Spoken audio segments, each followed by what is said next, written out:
Hello friends, आप सबों का स्वागत है।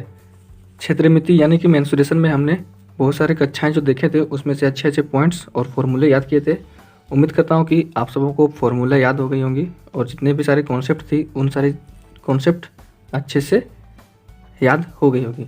तो आज हम लोग इसी मेंसुरेशन में और कुछ ज़रूरी चीज़ें हैं जो वेरी वेरी इंपॉर्टेंट है, इन सारी चीज़ों को देखेंगे और समझेंगे और इनके मदद से हम लोग इस प्रकार के जो क्वेश्चंस आएंगे उसको आसानी से बना सकते हैं। तो चलिए वो जो वेरी वेरी इंपॉर्टेंट पॉइंट्स हैं उनको देखते हैं।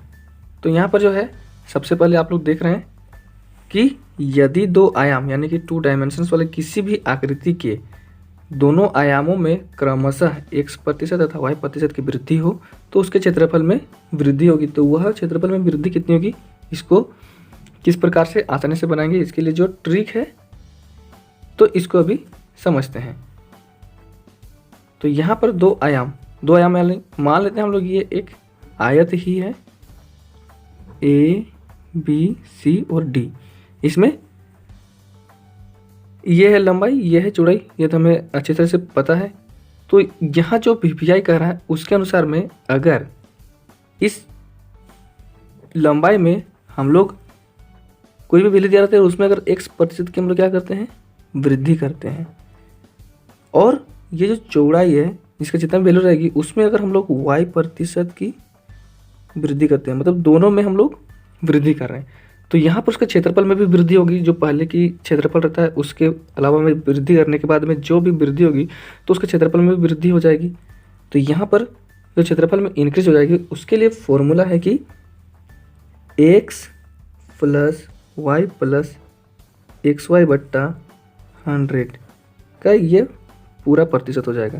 तो इससे हम लोगों को जो बाद में क्षेत्रफल में वृद्धि हो जाएगी उसका फॉर्मूला है कि x + y + xy बट्टा 100, यह हो जाएगा हम लोगों का क्षेत्रफल में वृद्धि, जो कि नया वाला वैल्यू आएगा हम लोगों को, क्योंकि पुराना वाला जो भी आयत का क्षेत्रफल रहेगा उससे बाद वाला वैल्यू बढ़ेगा, क्योंकि इसमें हम लोगों को लंबाई में भी बढ़ रहा है और चौड़ाई में भी बढ़ रहा है। तो यहाँ पर यह ध्यान रखना है कि x + y + xy बट्टा 100 ये प्रतिशत हम लोगों का निकल जाएगा।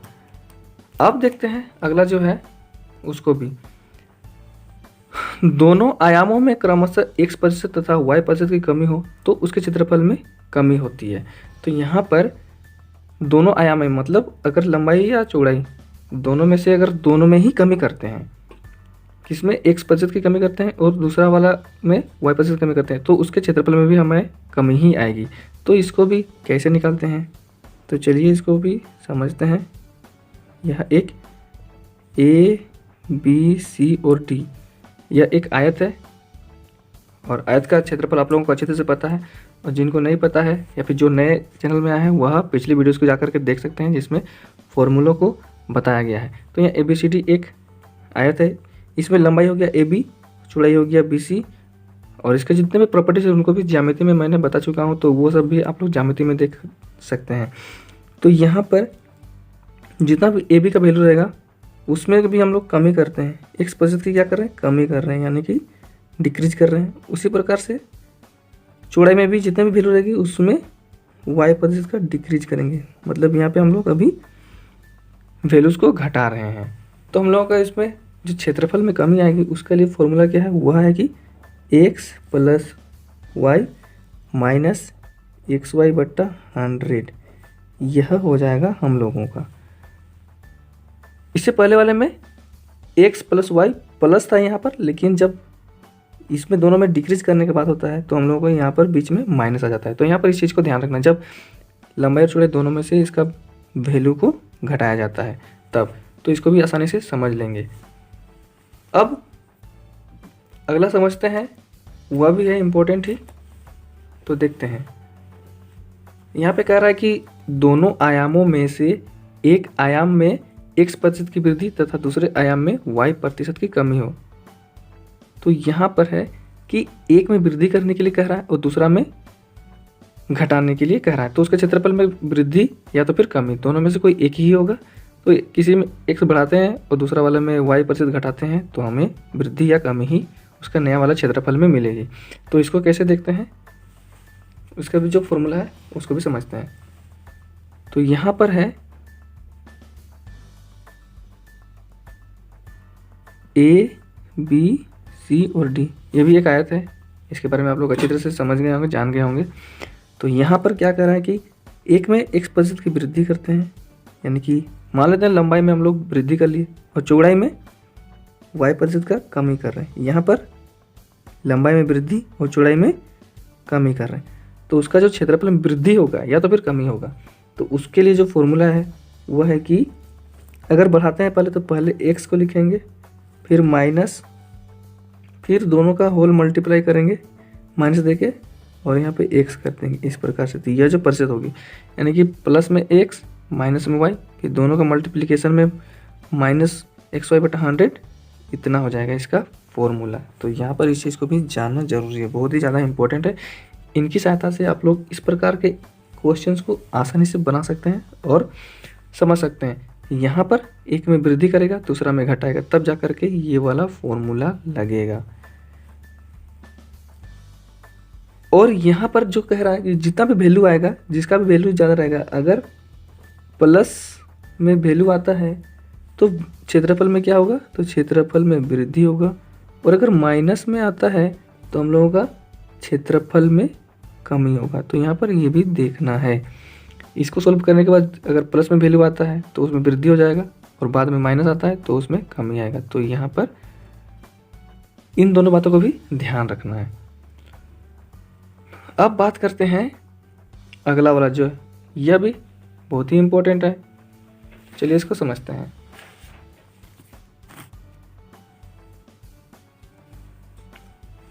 हाँ, तो यहाँ पर यह कह रहा है कि यदि किसी समबाहु त्रिभुज के तीनों कोनों पर r इकाई वाले त्रिज्या वाले 3 वृत्त इस प्रकार बने हों कि प्रत्येक वृत्त अन्य 2 वृत्त को छूता हो, तो इन तीनों वृत्तों से घिरे भाग का क्षेत्रफल क्या होगा। इसे भी क्वेश्चंस बहुत ज़्यादा पूछा गया है, तो यह भी वेरी वेरी इंपॉर्टेंट है। यदि कोई एक समबाहु त्रिभुज है, उसके तीनों कोनों पर r इकाई त्रिज्या वाला होना चाहिए, तो यहाँ पर जो भी वृत्त बनेगा और 3 वृत्त इस प्रकार बनेंगे कि तीनों वृत्त आपस में एक दूसरे को टच करेंगे। तो यहाँ पर इस फोटो को सबसे पहले समझते हैं कि यह एक समबाहु त्रिभुज है ए बी और सी, इसके तीनों कोण हैं या 3 शीर्ष भी हैं। तो यहाँ पे वृत्त बना लेना है हम लोगों को। मान लेते हैं इस प्रकार से एक वृत्त हो गया है, यहाँ से भी एक वृत्त खींचेंगे तो इस प्रकार से ड्रॉ हो जाएगा, और यहाँ से भी एक वृत्त खींचेंगे तो ये भी इस प्रकार से ड्रॉ हो जाएगा। और इसमें जो भी त्रिज्या होगी वह सबका समान हो गई। यहाँ से यहाँ आर हो गया, फिर यहाँ से यहाँ के लिए भी आर, यहाँ से आर, फिर यहाँ से भी आर हो जाएगा, यहाँ से भी आर त्रिज्या और यहाँ से भी आर त्रिज्या हो जाएगी। अगर तीनों वृत्त में जिसका त्रिज्या जो भी है उसका वैल्यू अगर समान होता है तो इसके अंदर में यानी कि यहाँ पर जो घिरा हुआ क्षेत्रफल है, ये वाला जो क्षेत्रफल, इसके लिए जो फॉर्मूला हम लोगों को मिलता है वह है 1/2 इंटू 2√3 माइनस पाई का होल स्क्वायर। इसको अगर हम लोग निकाल लेंगे तो हमें ये वाला जो रंगीन चीज़ देख रहे हैं, रंगीन क्षेत्र देख रहे हैं, उसका क्षेत्रफल का फॉर्मूला यह हो जाता है 1/2 इंटू 2√3 माइनस पाई का होल स्क्वायर। तो यहाँ ये चीज़ को भी समझना जरूरी है। बहुत ही आसानी से इसको आप लोग समझ सकते हैं और देख सकते हैं। तो दोस्तों यह थे जो वेरी वेरी इंपॉर्टेंट चीज़ें, और इनकी सहायता से आप लोग आसानी से सारे क्वेश्चंस को बना सकते हैं। उम्मीद करता हूँ कि आप लोगों को यह चीज़ समझ में आ गई होगी, और इसको अगर 1 से 2 बार बना लेंगे तो आप लोगों को सारी की सारी चीज़ें अच्छे से क्लियर हो जाएंगी, और जितने भी क्वेश्चंस पूछे जाएंगे उनको आसानी से बनाया जा सकता है। तो दोस्तों आगे आने वाले वीडियो में हम लोग क्षेत्रमिति में जितने भी क्वेश्चंस पूछे गए हैं कुछ एग्जामों में या फिर प्रैक्टिस है, तो उनको मैं बताऊंगा, कुछ क्वेश्चंस बनाएंगे तो आप लोगों को भी क्लियर होती जाएगी। तो जो चैनल में नए आए हैं वो पिछली वीडियोस को देख सकते हैं ताकि उनको भी आसानी हो और समझ में आ जाए। Thank you friends.